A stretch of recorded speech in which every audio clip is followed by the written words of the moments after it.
With that, we welcome you to today's workshop on this January 28th at 4:37. We're behind just a few minutes. For those of you who just called, we should be on the air now. So please stand for the Pledge of Allegiance. I pledge allegiance to the flag of the United States of America and to the republic for which it stands, one nation, under God, indivisible, with liberty and justice for all. I'd also like to welcome Town of Pomfret Board Member Mike Lee, who joined us tonight, so you can learn more about what's happening on this side of the street, right? And we welcome you, Mike. We'll do it through a roll call. Trustee Esperson. Here. Trustee Brockler. Here. Trustee Cruz-Keefe. Here. Trustee Wandel. Here. And Trustee Lazzaroni. Here. And Trustee Keefe, you said you had a statement you wanted to make? I just want to address my absence at the last meeting. With the inclement weather, we had to reschedule the meeting, and none of it was working for me. So I told the board to go ahead without me as long as they had a quorum. I had a couple people ask me, so I just figured I would address that publicly. Thank you. Thank you. You're not the first person, nor will you be the last person to miss a board meeting. Okay. No, that's good. It's good. Before we go any further, too, I would like to let the public know two things, remind the public of two things. Three, actually. Number one, we are in winter parking rules.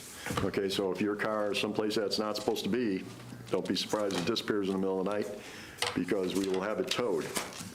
It's for not only your automobile safety, the safety of the DPW, and safety of oncoming traffic. So know the winter parking rules. Essentially, there's no parking on the street during the winter. Secondly, crosswalks. We are doing our best to try to keep crosswalks open as much as possible. We realize it is the law. We want to let people know that there was the tones that are used in the parking areas. Which one was broken on Main Street that they just fixed? Up by Eagle Street, right. And I didn't realize this until I met people from the Blind Association. Those tones signal safe crossing for our dogs and that our blind citizens use. So those are fixed. I believe Dave and his crew are doing the best job that they can to try to keep those lanes open. And we realize how important they are, but please use them. If you are a driver, and you know I said this 100 times, I will say it until I'm blue in the face. It is a law that you need to stop when someone is attempting to cross at crosswalks. So especially this time of year when things are slippery, keep your eyes open, slow down on Main Street. Lastly, the sidewalks are your responsibility. The village does sidewalk plowing out of courtesy. It is a courtesy that many communities do not extend. And sometimes being shorthanded, we always don't have the ability to get to them as quickly as we would like to get to them. So please remember that if you have a sidewalk in front of your house, if you have a sidewalk in front of your business, technically by the law, it is your job to keep that clean. We will do the best that we can when we have the ability to do it from the DPW. So with that, we'll go into resolutions, budget transfers.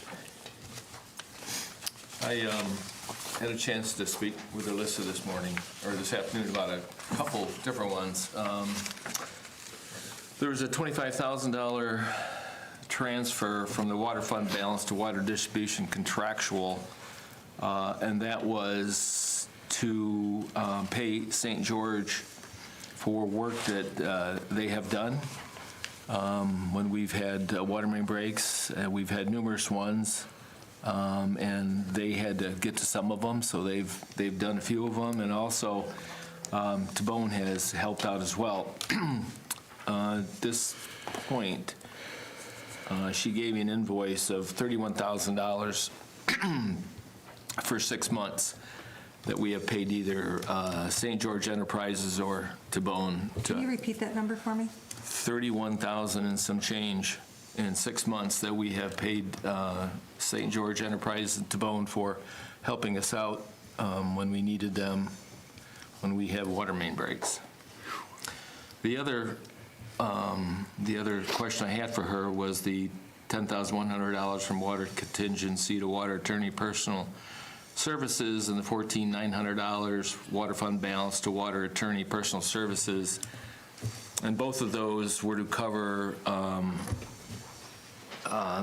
the lawsuit costs that we've incurred with a law firm that's representing us in the hearing. Are those retainer fees, basically, It's the time that they've put in up to this point. up to this point? Yeah, We're not paying any retainers to either Okay. attorney. yeah, we're paying them by hour. So it's services done Yeah. to date? Yeah, Anything else? that's it. Any other questions with regards to budget transfers? No, I'll talk to Alyssa. Okay. Thermal imager camera. Chief, you want to give us a little history on those cameras and their... I can, yeah, so does everyone know what a thermal imaging camera is? It's a tool for the fire department to bring in.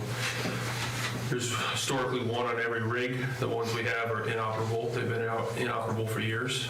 So part of my budget for this year was budgeting for that in the equipment safety fund. So that's, that's money or that's a piece of equipment that was budgeted for. I don't know why it's at this audience. Maybe it's just outside that threshold in the procurement policy, but so it's a budget item, that money in that line to cover it. It's just going through the process. Great, thank you. Do you know how much you have in that budget line? I have 7,500 in that budget line. This one camera will cover one rig. Yeah, one camera's going to cover one rig, so I'm actually approaching the volunteers to buy an additional one this year. And then we'll have to wait till next year to hopefully buy more. Okay. Any other questions on number 2? Number 3, I believe we were going to talk about an executive session. Yep. Okay. Department reports. Very busy code enforcement office. What's going on, Chuck? Looking at my year-end report, I can tell you that we're close to 300 permits for the year, and we're talking to Comfort, they only do like 100, so, and they do a lot bigger area than we do, so that's pretty impressive considering the amount of district that Comfort has compared to us, and I think City of Dunkirk too, we're one of the busier ones. I'll have my yearly report probably for the next board meeting. I think there were over 14 million in new construction. Anybody who believes the hospital's not coming here, the check came in today for the building permit, so they're getting their building permit. So I see St. George is already doing.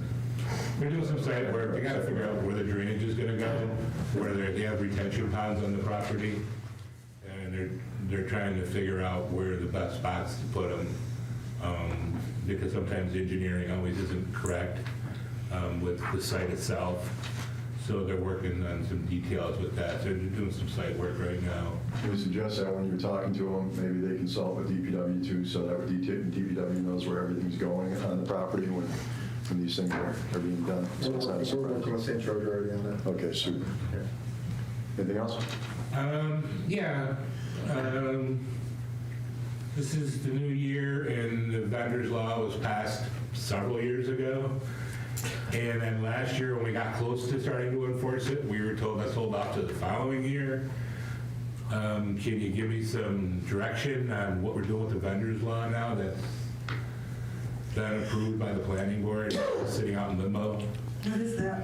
If I can suggest, exactly, if I can suggest that we make sure that our new trustees get copies of that vendor law so that we can discuss that at the Is it next meeting. vendor? Vendor. Oh, I thought you were saying something else. I'm sorry. I know what a vendor's law is, but I don't know what a Yeah. vendor's law is. Well, it's also, this is the 1,000th configuration of that particular law, so it's a little exaggerated, but it's something that the season's coming up, and as we said, we decided to hold off for a year. Well, the year's here, so I'll make sure you get copies of that. Yeah, it should be in the code book. Hopefully it's in the code book by now, but I'll look it up, but yeah, if not, should hopefully be online or just stop in and we can print out a copy for you. okay. But it's out there, it's been approved, it's been passed. It's something that I need to know now going forward if we're enforcing it. Does it create revenue? Pardon me? Does it create revenue? It depends on how much, that's gone back and forth too. I forgot how it stood if the, well, that's actually done by board resolution. That's done by the board. That's a whole separate fee that goes into our fee schedule. And I forgot how we left it, if it was $100 or $10. I think it went back and forth so much. I think we're back up to $100, but we'll, Pardon me? I think we're back up to $100. All right, it's gone back and forth so many times, I apologize. Outs in it or something. Yeah. I'm gonna make a I suggestion. think it was approved at 100, but then somebody didn't want it at 100, and it went back down to 10, and again, it's gone back and forth so many times, I lost. It's been a while since I reviewed it, so I'm gonna suggest we all take a look at it before the next workshop. And the fee should not be in the law itself, the fee should be, No. it should be in the back of our book, under our fee schedule. Okay. So that can be fine-tuned if the board wants, but I just need direction if the board wants to talk. Were there specific questions you had? Yeah, reinforcing. Are we enforcing it or not? Pretty specific. Specific one. Before it hits the fan. There you go. And hopefully, I mean, the planning board's done a really good job in doing laws and stuff this year, in the last few years. Hopefully, we're getting them into code publishers to get published in our code book. I think they're online, but they should go into code book so that we all know the codes. And when we're all gone, the next generation knows the codes, and they don't get lost in the paper shovel somewhere. Don't start They should making go sense in- now. Pardon me? Don't start making sense now. Yeah, I know, really. I think the only one still hanging out there is the cannabis law. I think we sent that to the board. To the The mayor? planning board chairman just asked me about that. To the attorney? Was she reviewing it? I thought we were done with that, but I'm gonna try to do a meeting, and I think the planning board chairman wants a meeting in the next few weeks. Okay. In February with both the zoning board, planning board, and maybe all the trustees, or just a couple of trustees. I think Amy said that she sent it, she made the adjustments and sent it to the attorney. Okay. And to the board, so it may just be in the attorney's hands now. But I thought she was at the meeting, I thought she approved everything that we were trying to do, I'm not sure. I'll check with her and find out. Yeah. I also talked to Chuck today. There's a number of things that are coming up, been kicked down the road long enough with regards to zoning and planning. So I asked him for a joint meeting of the zoning and planning board with me and whatever, I'll let you know what's happening, any trustees that want to be there. We're heading into 2026, the 250th anniversary of this country, and we have some laws that were put in place back then that probably need to be addressed at this point. Is that meeting scheduled, Mike? It is not scheduled yet. I'll let you know, so we'll put that out there. I'm gonna talk to Brian tomorrow, we'll get a date, and we'll call our zoning board chairman to get a date so we can all sit down, at least the chairmen can sit down together and bring it back to their board. But sometimes the boards all like to get together, the two boards like to get together. And then I'll let the trustees know and the mayor know when that is. Okay, I'll bring you pizza. There we go. Chuck, how about the solar law? Did that go into the code book? I don't think any of those laws have gone into the code book yet. I think they're online, but they're not in the code book. And I apologize, speaking of the solar law, the project on the end of Clinton Street's back up again. I got a call last week that they've gotten through the DEC process, but the DEC has some questions for me. I don't know why. So I'm waiting for the DEC to reach out to me. And then that sounds like it'll probably be a go. Do you know if battery storage would be on that site for that project, or that would be off-site? No, that was on the other side of the street, that dirt road. Right. That was on one side, and the battery storage was on the other, or the solar farm was on the other side. All right. And I think the battery storage still wants to come in too, but they're dealing with the owner on that. They're just working through, because the site's too small for what they want to do. So they're trying to consolidate it with the owner of the property before they come into us. The battery storage on the end of Central, I think I've talked about that, at the apartments, Middlesex Apartments, where the governor wants to do all electric houses. Well, here's an example. The grid cannot support the amount of power that Middlesex Apartments requires for all the EV chargers and stuff. So the grid actually asked them to put a battery storage facility in. And I went through the planning board a little bit about it. They came in and talked to the planning board about it, and I think did I talk to you about it, Mayor? I think we've talked about it a little bit with the board in the past. It just isn't a good site to where they want to put it, because it's right on Central Avenue. It just, it's not gonna look. I've never seen anyone charge their vehicle there. There, you know, We got a few, we're putting some in ourselves, so, yeah. Right, Well, I'm just no, saying. that site. Well, here's an update on that. They actually do thermal heating. They've done, I think they took advantage of a lot of the grant money that was out there from state and federal. So they've done all this work, but there's only like 1 or 2 tenants in those buildings because they're renovating all the buildings. They're trying to get a higher end apartment out of that building. So they've gotten building permits, they've gotten all their building permits, but they're renovating every one of those buildings, so all of them are vacant right now, except for just a couple of tenants. So they're going through one by one. So that's why you don't see anything yet, is because pretty much there's nobody living there except for a few tenants. So then once they get them all renovated, then they want to go to a higher end. They want to get away from the college housing and get into a higher end type of housing. But because a lot of it, I leave on too, not to put it where they wanted to put that battery storage, is they're trying to get it in the basements now, which I've talked to the chief about, and I'm just trying to see the kind of codes, how that's going to work, because now the batteries will be in the basements. And they did it in the city of Buffalo, but they haven't done it, or they haven't given me any paperwork on that yet. So. Anything else, Chuck? That's all? Okay. DPW. Since the last workshop, we've had a couple major snow events. The guys did a really good job coming in and working pretty much 24 hours, multiple shifts to keep the sidewalks and the roads clear. We've been removing snow piles in front of the businesses as fast as we can get them out there with the equipment. We had one water main break this afternoon, well, this morning. Shut off the water at a little after 8:30, and it was back on by 11 a.m., and the hole was filled in by noon. So they're getting pretty good on the water main breaks. There is water shut down on Water Street right now. There was a residential line that broke. They were pulling a new line to the tap and broke the tap on the main line. So we had to shut down the water so they could sleeve the main line and tap a new tap into it. So Is that affecting the businesses on this side? no, it's only affecting from Washington Street up to partway up to Castile Heights, Ryan, Bella Estates up there. All right. Hopefully that'll be back on shortly. It's not an issue as far as a major breakage, just a tap got broken off the main line when you were trying to put it on. As far as snow goes, Mike brought up the people parking on the side of the roads. Garbage cans in the roads and garbage cans in the sidewalks are a major problem for us right now. People are putting their garbage cans in the road. It's a nightmare.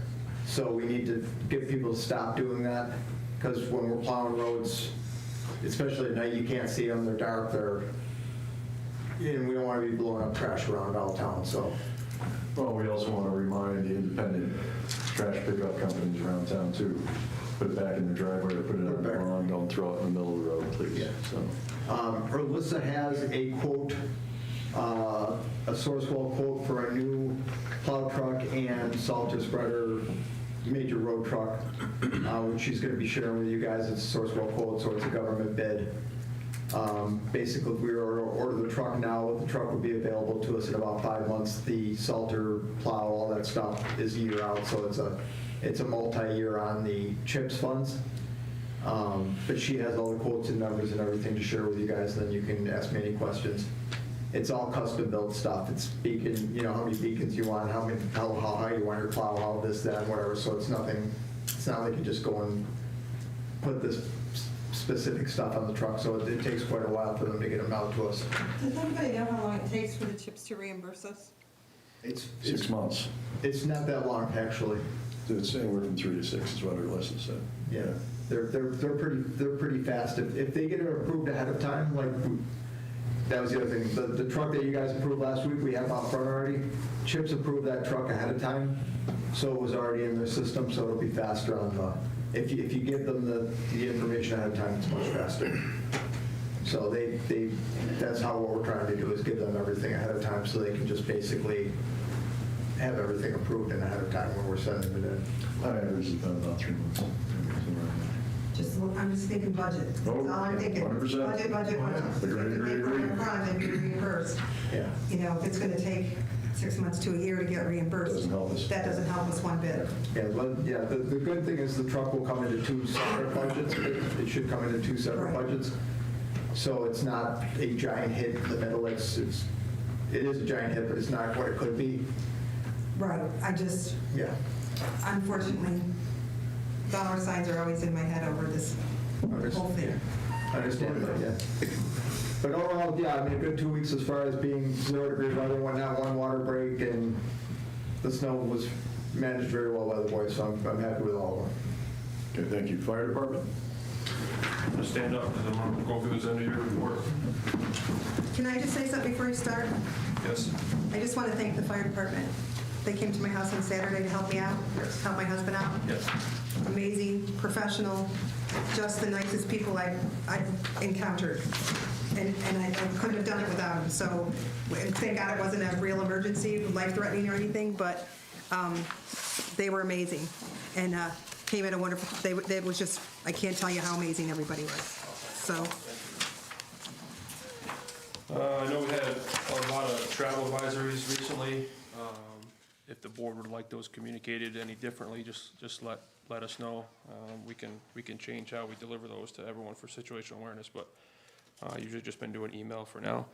I emailed everyone end of year report for 2025. I just kind of want to go through that real fast, make sure there's not any questions.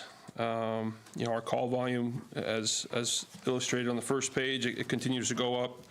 We finished 2025 with 2,274 calls. So that's EMS, fires, motor vehicle accidents, everything, just all encompassed into one. Page 2 goes into operational impact, so it breaks down the call types with a pie graph there. EMS obviously is a major lift for us. It's about 60% of our calls. So it's not as much as people would think, but it's still obviously a huge thing.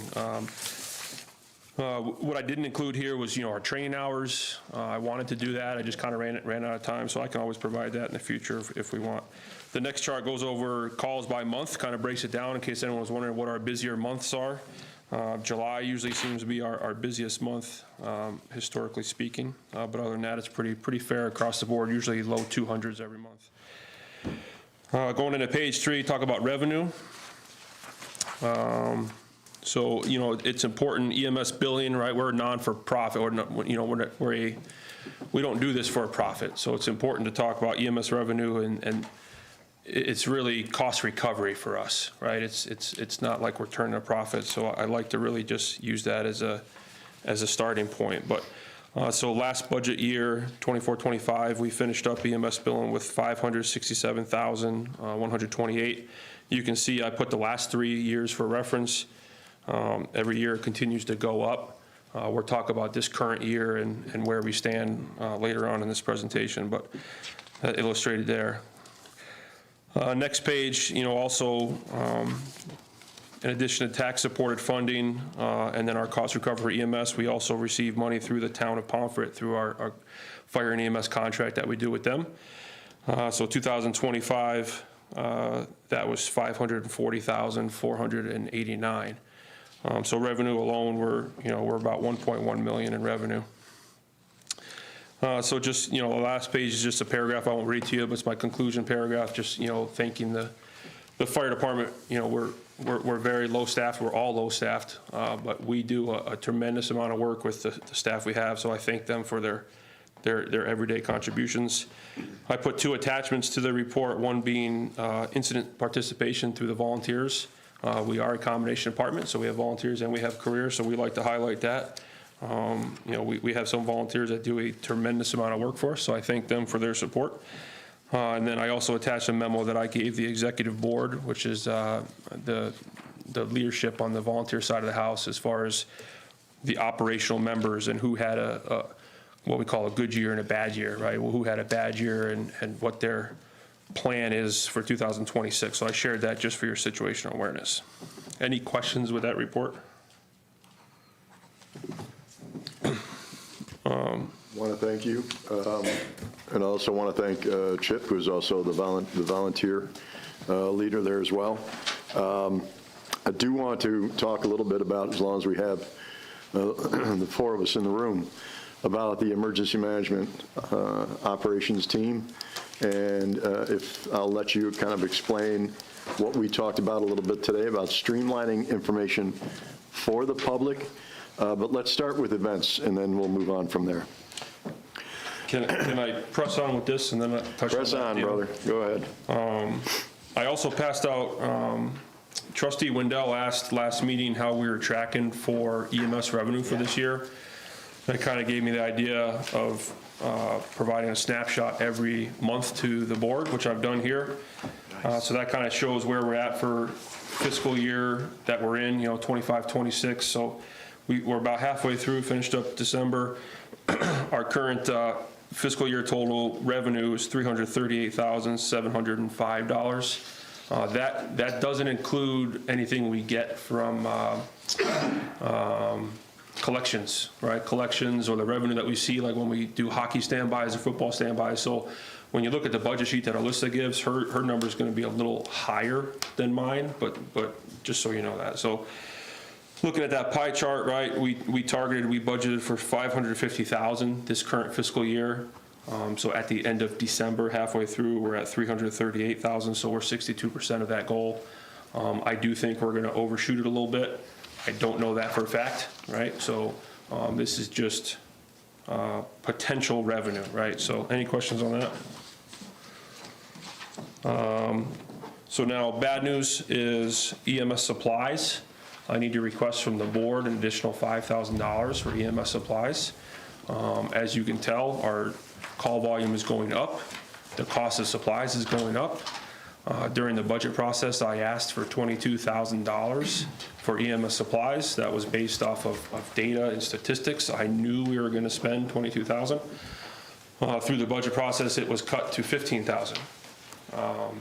I'm going to overshoot it. The other option is park the ambulances. I'm willing to do that as well. I understand your immediate response might be move money around from a different line to that. I'm asking you not to make me do that because I have to spend that money on what was allocated for that line. Example of buying a thermal imager camera, right? I can't rob Peter to pay Paul here. So I don't know where we're going to get an extra $5,000. I don't need it right this second, but we will run out of money in that EMS supply line, and I don't know what to do. You mentioned 5,000? 5,000. Okay. And 5,000 would get you through the end of this fiscal year, or would you have to come back and ask? No, that would get me through the fiscal year. Okay. I currently have 3,000 remaining now. Just did an order 2 days ago, so we'll be good for about another month and a half. So that 5,000 would be for our last 2 orders of the year. Probably order in March and an order in May is what we will need, just based off our historic ordering and how much we spend each bi-monthly.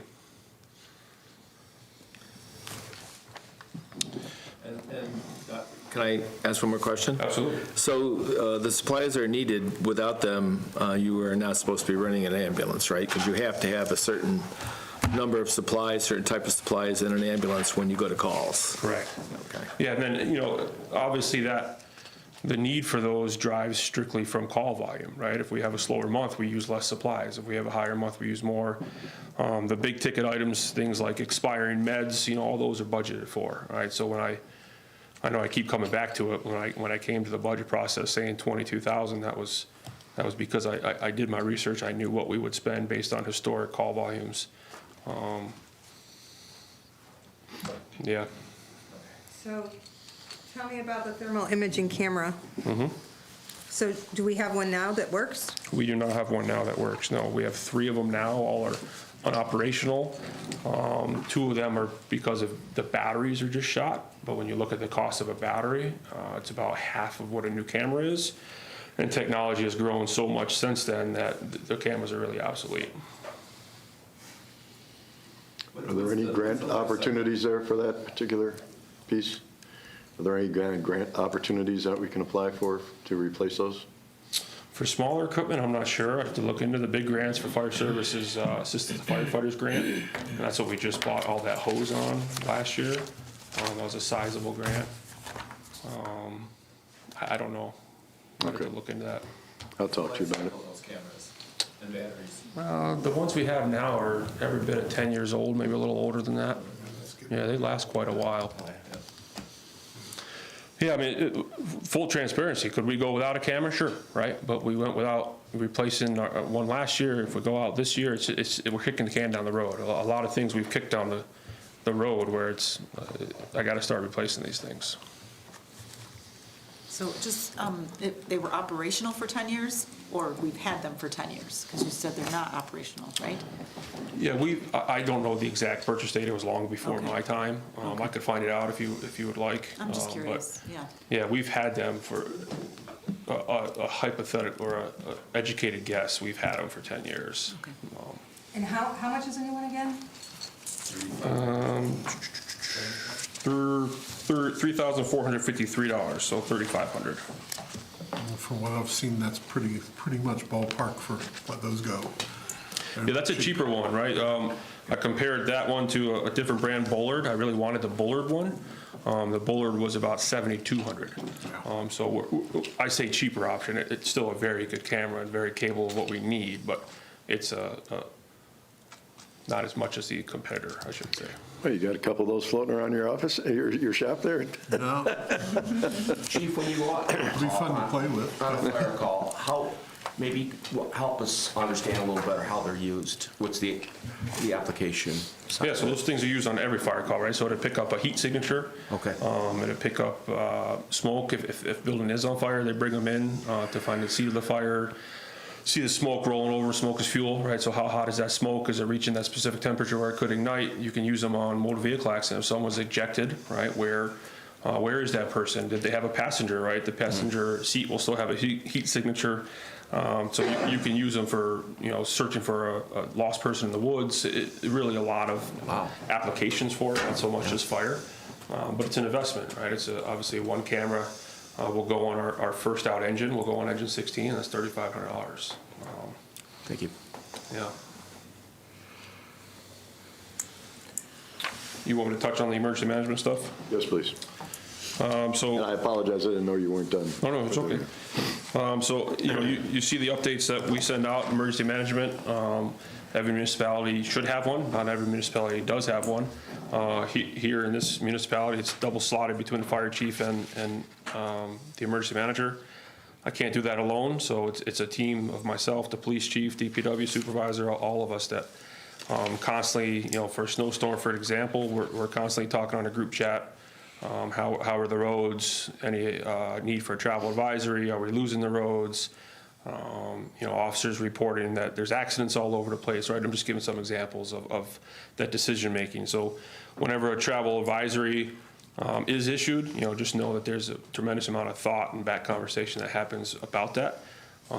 Because I'm the fire chief for Fredonia and Pomfret, I also serve in that capacity for Pomfret as well, right? So I'm also Pomfret's emergency manager. That could be a full-time job by itself. That person could really take it and run with it, right? They could do active shooter exercises, mass casualty exercise, right? We don't have time for that as much as we should. So as much as we are doing as a team, we could do more, but we're all busy enough. Let me state that you've created phone chains. And part of this came from, if you've watched my meetings, we try to be proactive and not wait for something to happen and prepare so that we don't end up on the news for things that we were not ready for. When we had boil water orders, many times phone calls were going to the police, they were going to the fire department, they were going to me, they were going to the health department. So we've created a chain that the very first call goes to this gentleman, and he distributes through information to the media.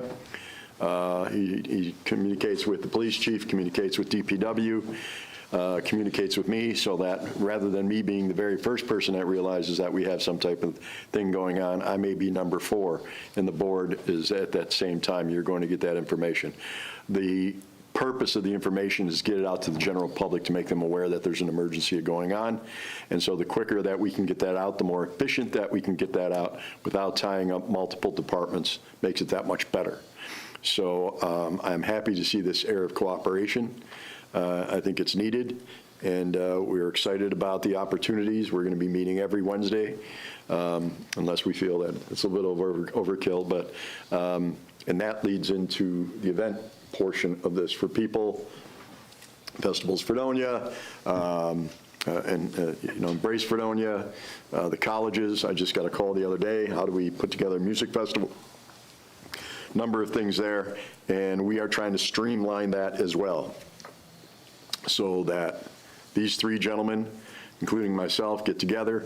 They discuss everything that's needed, whether there's potential street closers, whether there's potential ways that we want to make sure that we're not interrupting any laws, those types of things, and then they will present those to the board without the board having to do all that research in the past. So, go ahead. Now that I asked you to explain, I just pretty much explained it. No, I think the biggest takeaway is going to be that form. We rolled that out last year. This will be the first year we're using it, where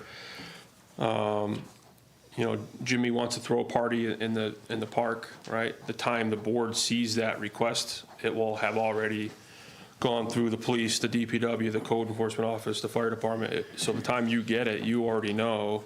I'll use police, for example. Police said they don't concur. Why, right? So that's information that you can have to make a decision. And I think that will, just speaking for myself, will help, because a lot of times, first time we're hearing about it as department heads is when you're reading the request, and then we're being reactive. So I hope that form will work for us. We're going to iron out some kinks behind the scenes as far as them stakeholders being able to submit that online and it routing itself through us behind the scenes on the computer. Not something I'm good at, so hopefully someone else can figure that out. Any questions? Can I ask you one more about the cameras? Absolutely. Do they come with a warranty of any kind? They do come with a warranty. I'd have to find it. It's probably 2 or 3 years would be my guess, but yeah, that would be all explained. Thank you for your information that continues to be passed on, like during the storm and whatever. I do appreciate that, because people do call me. Yeah. So it's nice to be in the loop of communication. Absolutely. Chief, one question regarding the incident that occurred, I believe it was last week on the interstate. Yes. When you responded and there were multiple accidents. Could you just review that and like, do you think it went well? Any critiques, in hindsight that you could make on that? Yeah, so the 20th, I think, was the date. We had a motor vehicle accident on the 90 westbound, like you referenced. All it came in through dispatch was a multi-vehicle accident, unknown if injuries, right? We get up there, it was a sizable accident. There was basically 2 scenes. All in all, there's about 60, 65 cars between commercial vehicles, passenger vehicles. There was pictures circulating online. Pretty big wreck, one of the top ones I've seen in my career. There are 7 people transported to the hospital. Multiple people evaluated and signed off on scene. My honest opinion is I'm surprised it wasn't a fatality. Just seeing some of the cars up there, someone should have died. So they were lucky. It was due to weather, right? Whiteout conditions. I'm not an accident investigator. I don't know exactly how it happened, nor will I speculate. But we implemented a mutual aid plan.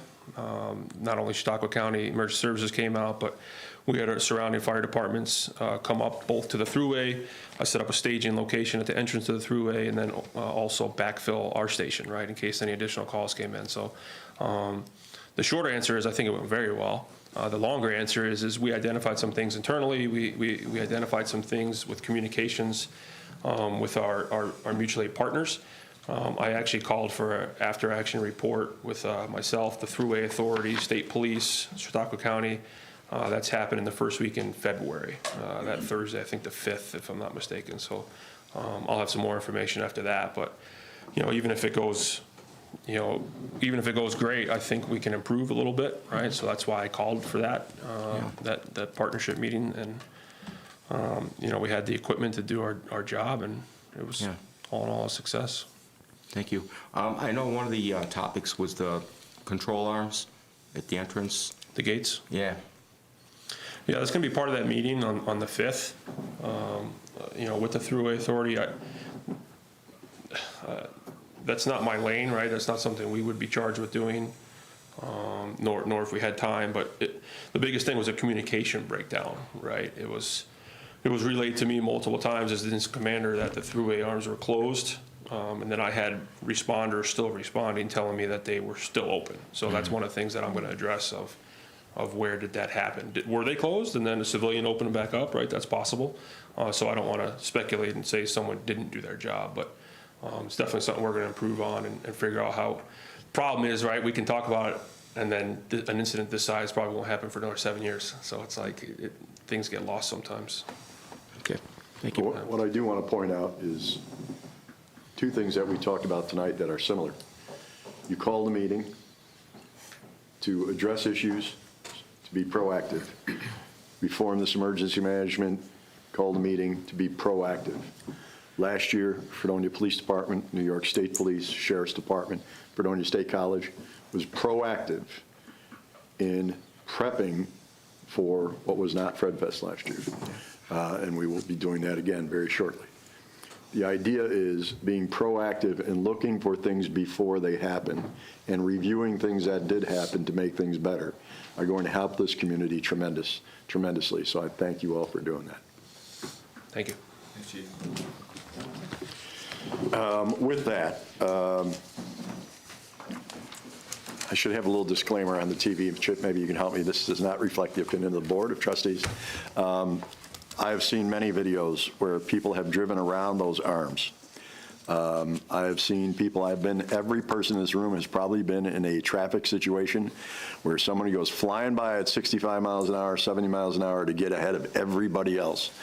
Those are the types of things that cause accidents like we've had, things that shouldn't be on the road that are on the road. So while we can point fingers all over the place of what we should have done and could have done, as citizens of the community, some common sense sometimes needs to take place when it comes to driving in winter conditions or inclement weather. Police Department. Reviewing our budget, have a meeting with Carissa to see where we're at as far as if there's any overages or if we're under on our different lines. We had one of our patrol cars, our 2024 Durango, go down today. It's at the Dodge dealership for a water pump. We've been replacing a lot of water pumps on the Chargers and the Durangos. It's got 55,000 miles on it, so it's covered under warranty, so that helps. We're sending an officer to FTO school, field training officer school next week. That training is causing overtime on the schedule. We are down with Chief Price retiring on Friday. We're down 4 officers now.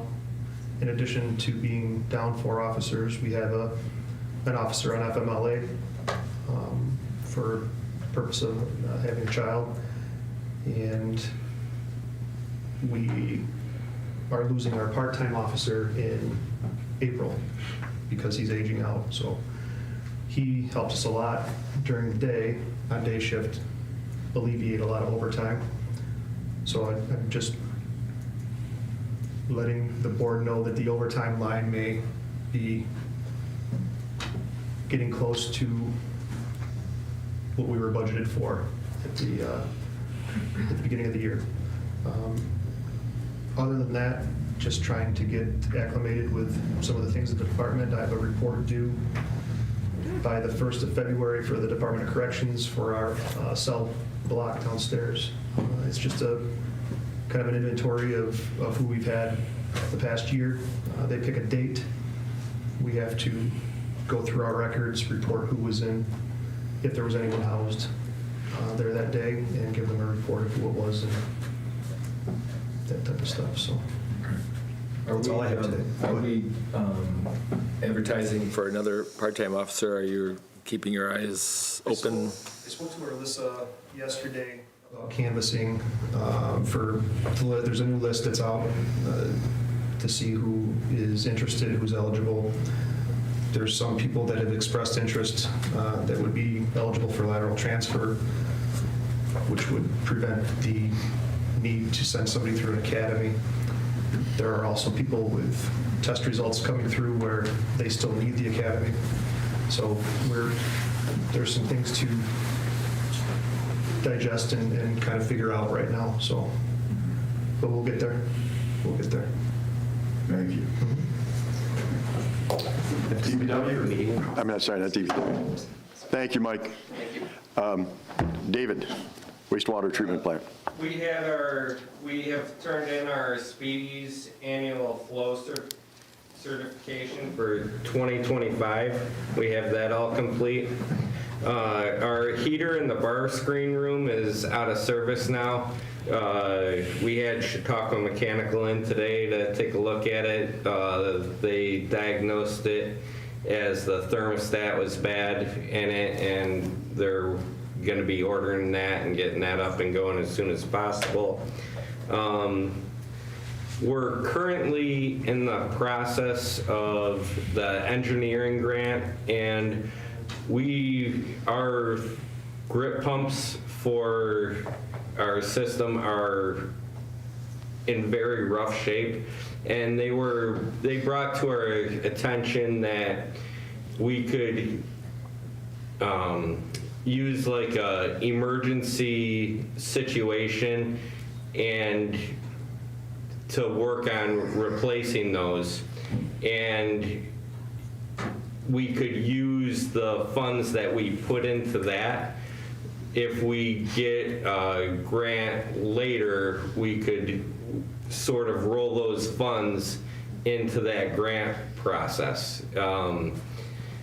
I'm working on the details. There was a couple quotes that I believe was put in your mailbox for the 2 pumps, but the installation cost and things are not included on that, and I'm gonna be doing research on that to figure out where that would come in. So I just wanted to bring this up just so if anyone has questions, I'm available for it, and dialogue with where we are at it. The north pump we've patched up multiple times, and the whole system is basically at its life expectancy, and it's but when we're trying to hold off as long as we could for like grant opportunities, and the engineers said that being an emergency situation, we could there's a possibility that we could roll it over if we get the other grant opportunities. So have you applied for any grants, or are you just looking for grants? The engineering grant is going to be used to help us apply for the grants. So we're last year we received a $50,000 engineering grant for the wastewater treatment plant, and with a 10% match. And you need the engineering work to be eligible to apply, and I'm going off the top of my head, but the engineering work is going to be done around April 1st. So at that point, we would be able to use that to apply for different grant possibilities at that time. Well, I just know the governor has put out a ton of money for infrastructure for water treatment. So that might be something we should look at. Also, Yeah. we're going to call an emergency on that. If you would call me tomorrow, I can get a hold of our representative from the state to go through the proper procedures for that emergency, and it may be able to bypass some of those issues that we might have in front of us. Yeah, Wendell, they sounded very familiar with the process and were offered to help us out with the process. It would be very similar to what Lamella did for us for the chlorination. They found that money for us. Dave, am I hear you saying that if we put the new, we paid or we got an EFC loan for for both grit pumps, that could still be included in any grant opportunities, even though the work's already been done? That Wendell thinks that they could, that we could be reimbursed for that through a grant? That's how, if we did receive the grant in the end, that being an emergency declaration, they said that it could roll. Reimburse ourselves. Yeah, but the two steps have to come together. Right. Yeah. So, Either way, those pumps need to be replaced. yeah, it's. And reading your last email, you indicated that you have a north and a south, and this point, you're thinking that both north and south should be replaced. They're like the system, like all the valves in the system and the piping they're like the valves on the south side are very hard to open and close, we're getting cheater bars to help close them and so we can use them. And the south pump is in better shape than the north, but it's still they're still very, the north is in real bad condition. The south is better than the north. Yeah, I know they're rough. So at this point, you're thinking that let's just do both north and south. I would think, And- because they both need it very much, and it would, in the long run, would save us money having them worked on at the same time with the piping. Sure. And with the new piping, we're talking about making sure that if one pump goes down, that we can run, we have two chambers, and right now, over time, when they've fixed the piping, they've made it so one pump can only run one chamber, and there's no, forget the word, Like you can't just flop. yeah, like, You can't chip the the piping because it's dedicated. yeah, That pump. Yeah. just so if one pump goes down, you can run both grit chambers and not be out of service on one of your grit chambers. Did the quotes include cost of installation and everything? or No, they did just- not. That's just the pump? That is just the pump, and When do you think you might get that remaining data for the cost of the install and the piping and? I'm gonna start working on that tomorrow. I just received the quotes Yeah. the other day for the pumps, and I'm gonna start making some calls to try to It's a lot of get money. what it would. And there are two different options there for pump. Yes, the Vaughn pumps are like the cheaper pumps. Vaughn's a very good name in pumps, and they are, we have different Vaughn pumps that are in the plant, and they've have a lot of use on them, and very dependable company. All right. It's a lot of money. Thanks, David.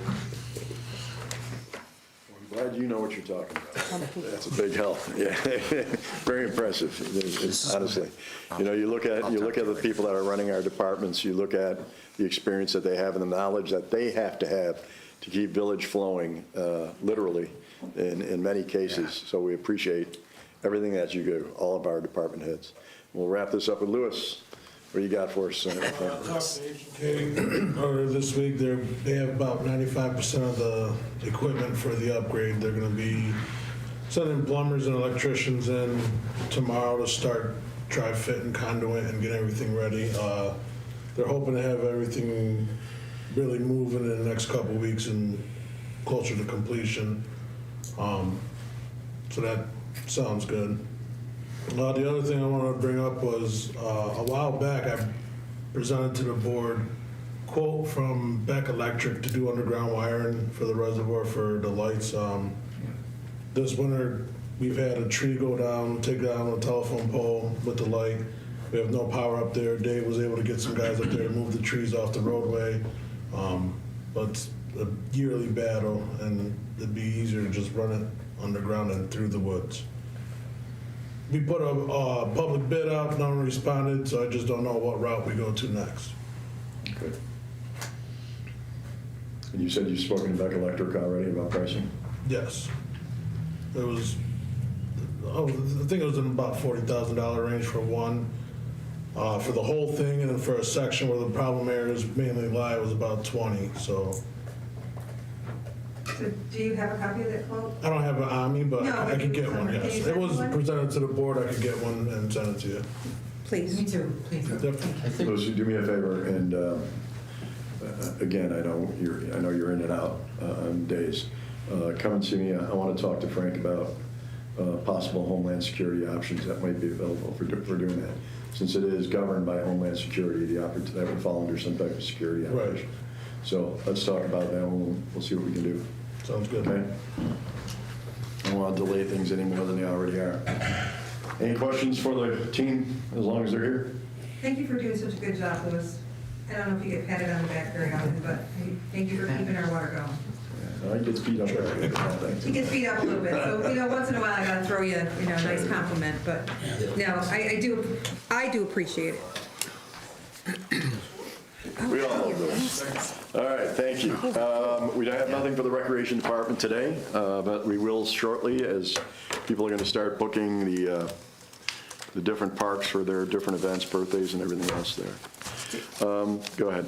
Do we know why they wanted to transfer funds for the recreation from one to another? Payroll, I believe is You what might it want to talk to Alyssa about that. Payroll. Yeah. Okay. I think it's Do we payroll. have, I know last year there was a little confusion about who was actually going to be taking reservations when people, do we have that nailed down this year?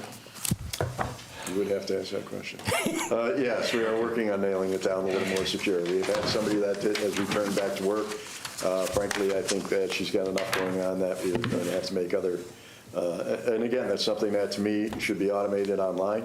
It's fairly easy to do, and I'm going to talk to our tech person about doing that. It's simple. But there are always people that come in, Always people that come in, so. Our phone rings constantly. I wish we could get the lines switched downstairs, because there's probably a million calls that aren't getting answered because it comes to our office, but we don't answer that rec line. Okay. So, Okay, well, Alyssa's been working on switching lines in the building, because we did have a lot of lines, we knew the changes in the building that were not operational, and we were paying for them. So she's cut quite a few of those out, and I just met with DFT today on another project, so I can call Shannon and see what you might be able to do for us.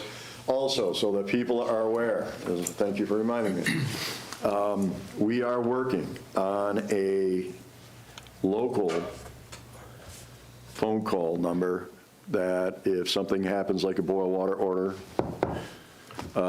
or snow event, that type of thing, that you can sign up for, get it to your phone. The problem is the last time that was done, from what I was told, it was a California-looking number, a zip code from California, or area code from California that came up on your phone, and people weren't answering it. They weren't letting it go to voicemail.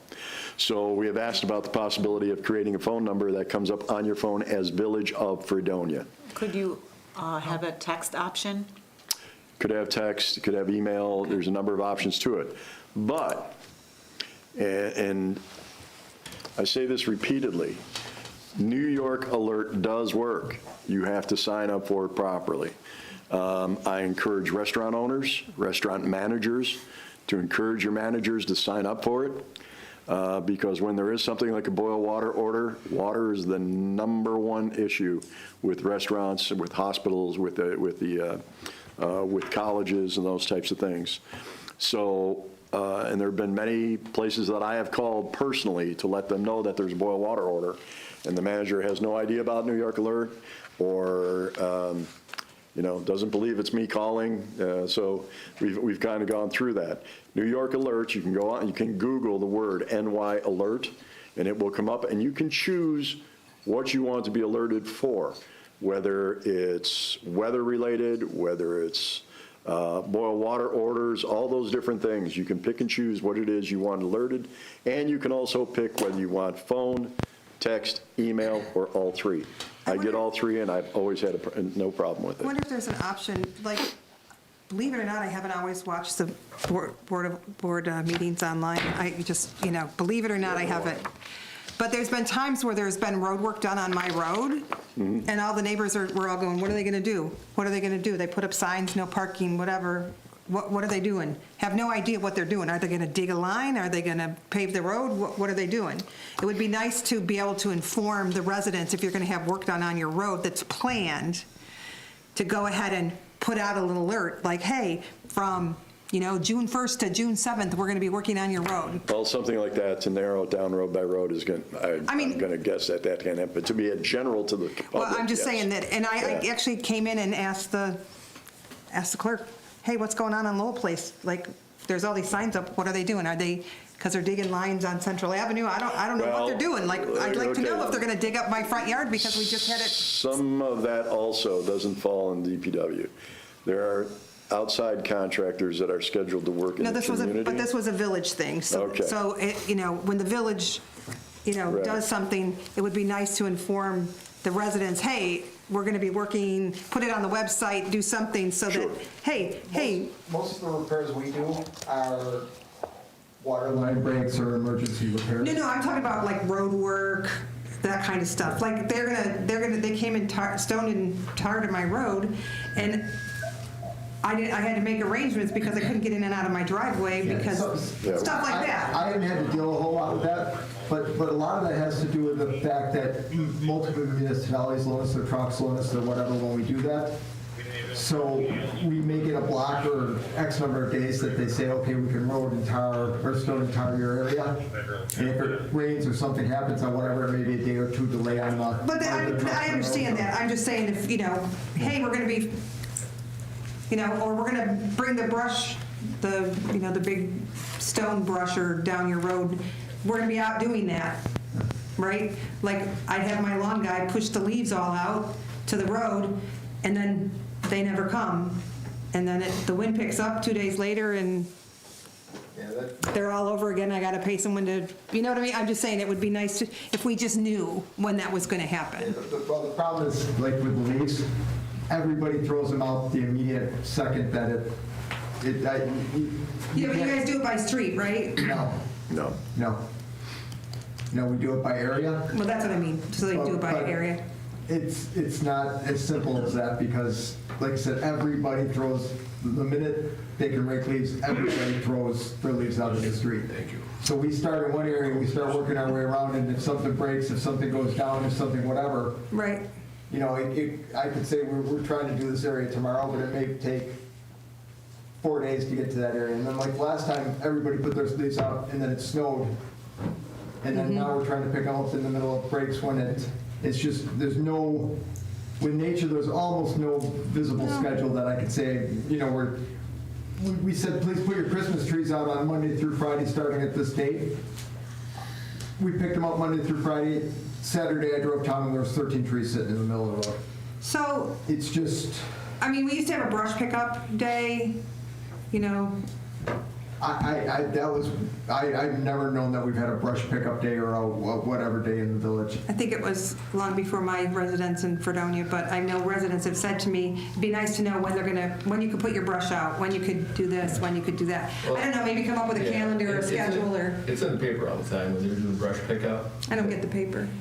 Oh, there you go. I mean, there's only so many ways you can, Well, and maybe we could put it on the website, like a little calendar. Here we go, this is the, There's a calendar on the website, right? I don't know how often it's updated, but there is one on there. that's what I'm kind of saying, like maybe. There's a project for you, Dave. When we do start Good to say picking up calendar. trees and stuff like that, or like when we pick up Christmas trees, we put an announcement out saying, start putting your trees out or whatever, your leaves out or whatever, but. I just have there's some no- elderly residents who aren't tech savvy, who have asked me to ask. Well, the So- problem is I get people, and I mean this with all due respect. Michaela, I don't know how many phone calls gotten, she's only been here a short period of time. I get phone calls all the time. Well, why didn't you let me know about the water main break? We did.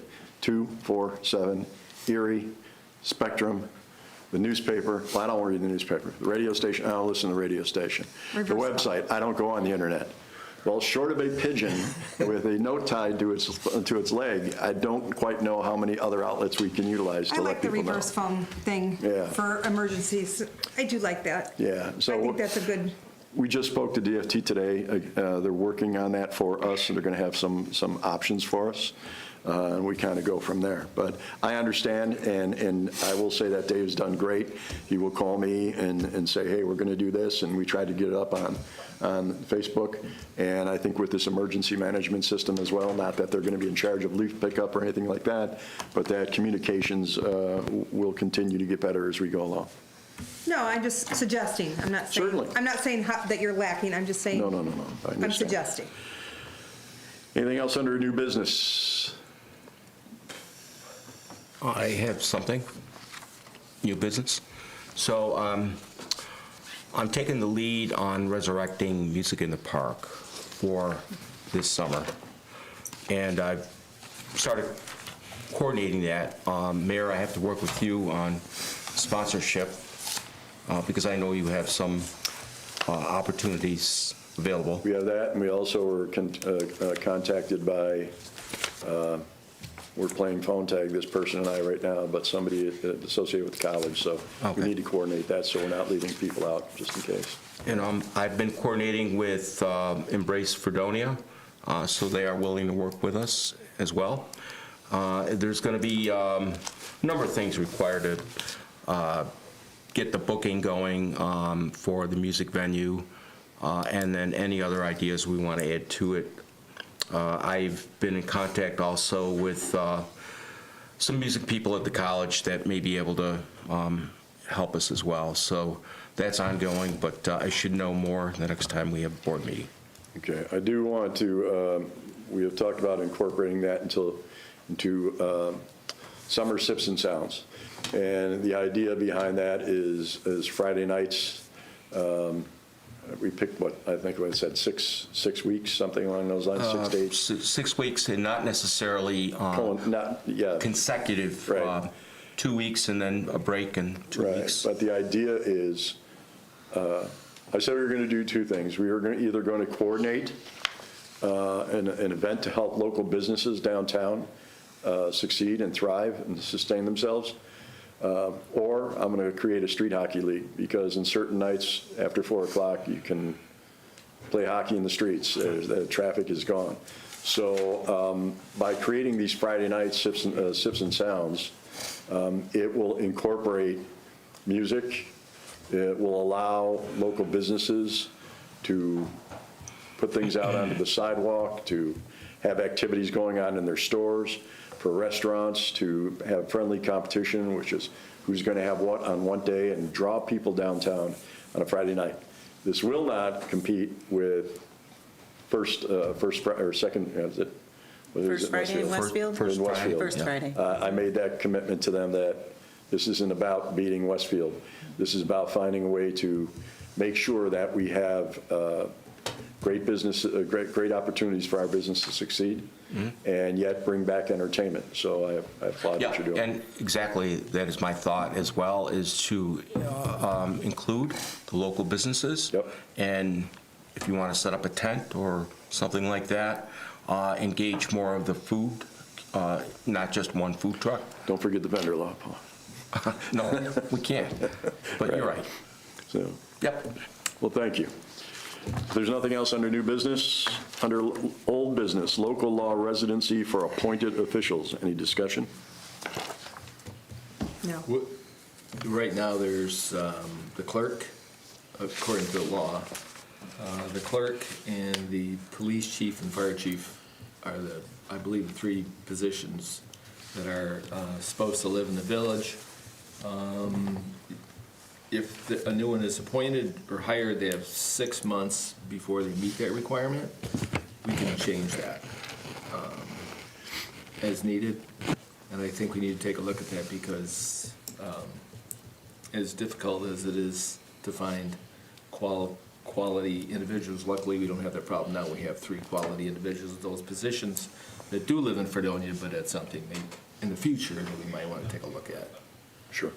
And also, it's great to get the public's opinion on those types of things, residency of department heads or residency of all employees, but as you're saying, it's becoming much more difficult to find people to apply for any job, much less some of the skilled labor that we have. Anything else under old business at this time? Well, I think it's old business because I brought it up last meeting. So when I was going through the bills and payroll, I looked and found parcels of property that the village owns outside the village that we're paying taxes on. And Arlissa was going to call the county and find out why we're paying county tax on these parcels. But I did look up the law about that, and it seems like if it's not being used for public use, they can tax us unless we have an agreement outside of that. Well, apparently we don't because we've been paying taxes, and I don't know when we acquired this property. But I know there's 3 parcels outside of the village that I saw the tax forms for. I don't know that if it's not public property that we're using, I don't know why we're holding on to it. And I think it's a waste of village taxpayer money to pay taxes on a piece of property that has no use to the village, and I'm not sure why it was purchased to begin with.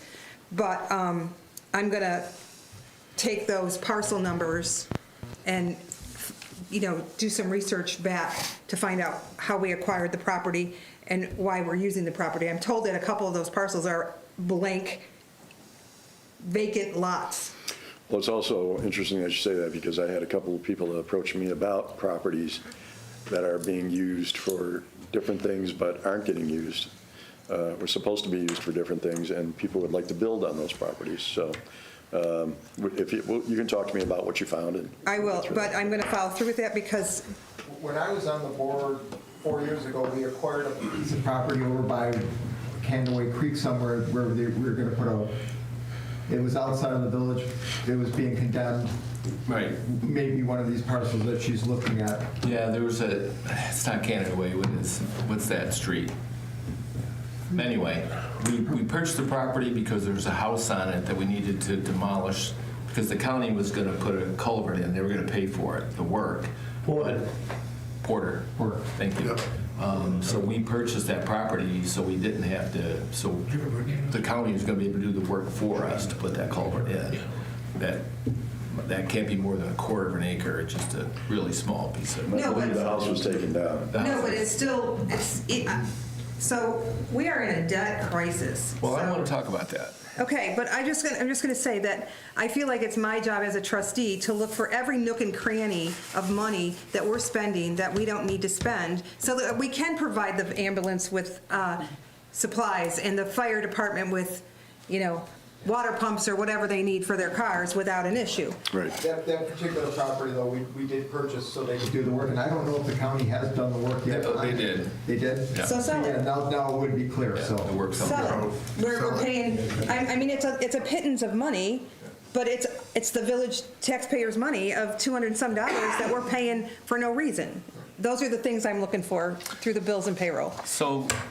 So last year, I got a lot of pushback when I recommended that we take a look at selling that 140 acres up on Castaic Lake. Isn't it 48 point? 48 point? 140,000 was about what we estimated the value of it. So there's a grant, it's called the Open Space Conservation Grant, and I know that you looked into it as well. Well, the applications are due by April 15th, so there's not a lot of time left. It's for non-for-profits or municipalities that are eligible. It covers acquisition costs, environmental reviews, title work, legal fees. It ranges anywhere between $50,000 and $3.5 million, and it's for land purchases only. I know that there's a NFP that expressed interest in that property because they don't want anybody else to buy it and do anything with it. And I know that you're familiar with who that individual might be, so let's get together and see if we can Okay. actually get them to talk to us. All right, so my only thing about that is, and I'm going to be completely transparent, and I'm not going to talk about who the person is or who the entity is, but as a village and a municipality owns property, I think there's some real specific ways that we have to sell property. Like, we can't just say, we pick you, so we're going to sell it to you. Absolutely, yeah, absolutely. We would have to list it. We have to list Right. it. I don't even know, has the board even approved Yes. to get a quote on what the property is worth in writing? To get a quote. Yeah, Yes. yeah, quote. Have we gotten that Yeah, quote yet? We did. In A writing? value of it from. No, not in writing yet.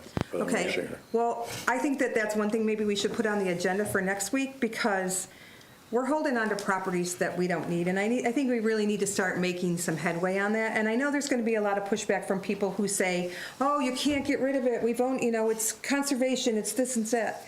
Yes, but we are in a fiscal crisis, and we need to raise some revenue for this village. Trustee Lazzaroni, no one agrees with you more than I do.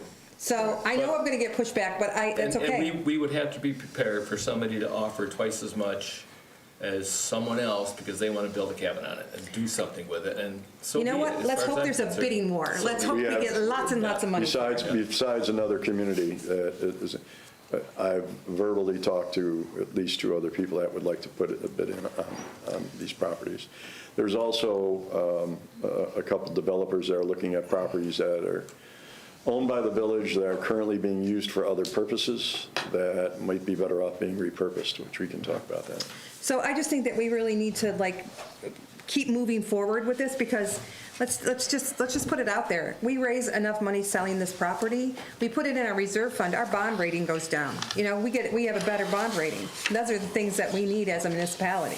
Well, plus it would maybe give us the financial leeway to purchase some of the properties or some of the items that are needed for safety purposes. Well, I and things like think that. it would be really nice to have some money to even out our budget and make it equal, and not raise taxes again. Because, if we keep moving forward without really thinking about that all the time, I'm afraid we're going to be in a fiscal crisis at the end of this year again. Well, why don't you and I sit down and look for a way forward? I'd as far love as the that, sale goes, because- And then we can present it to the. As I said And part before, of it, too, dollar while we- signs, dollar signs, dollar signs. While we talk about that, the importance of any administration, whether it's this one, any administration moving forward, is maintaining maintenance of your property. Absolutely. Not to the point that, hey, we didn't raise taxes this year, and meanwhile, wastewater treatment plant Exactly. is next, when we're talking about what we have to do with the water project. Well, And we're looking at equipment for fire department, where everybody says we spend all our money on the fire department. They have equipment that is outdated, that's been around for 10, 15 years. And I'm sure, probably, those things have been brought up in past. But now you look at, if anybody's watching this and you listened to a number of individuals talk about the level of money that they need in an emergency right now, then we talk about why we have difficulty having a strong budget. Well, I just think that, you talked about being proactive. Right. We need to be proactive with this board and with Everybody our agrees with money you. and what we're spending it on and how we fix things. And, I attest that everybody here wants to do that. I think that we're all on the Yes. same page. With that, we want to get these gentlemen home at a reasonable hour. They've Yeah, already they been can here sit here. since early this morning. We thank you for your service, and with that, we have to go into executive session. Can I have a motion to end this meeting? I make a motion that we end the workshop. I'll second that. Trustee Esperson. Aye. Trustee Brockler. Aye. Trustee Cruz Keith. Aye. Trustee Wendell. Aye. Trustee Lazzaroni. Aye. Ladies and gentlemen, we will see you here next Monday at 6 o'clock for the regular meeting of the Board of Trustees that is open to the public. We hope that you can join us or join us right here on this station next week. Same Make a bad motion time, that same we- bad channel. That we session to discuss personnel in the water treatment plant and DPW matters as well as the police department. I'll second that. Okay, Trustee go ahead. Esperson. Yeah. Trustee Brockler. Aye. Trustee Keith. Aye. Trustee Wendell. And Trustee Lazzaroni. I forgot your name for a second, Paul. Seconded. Thank you, ladies and gentlemen. Do we need Lewis here for that?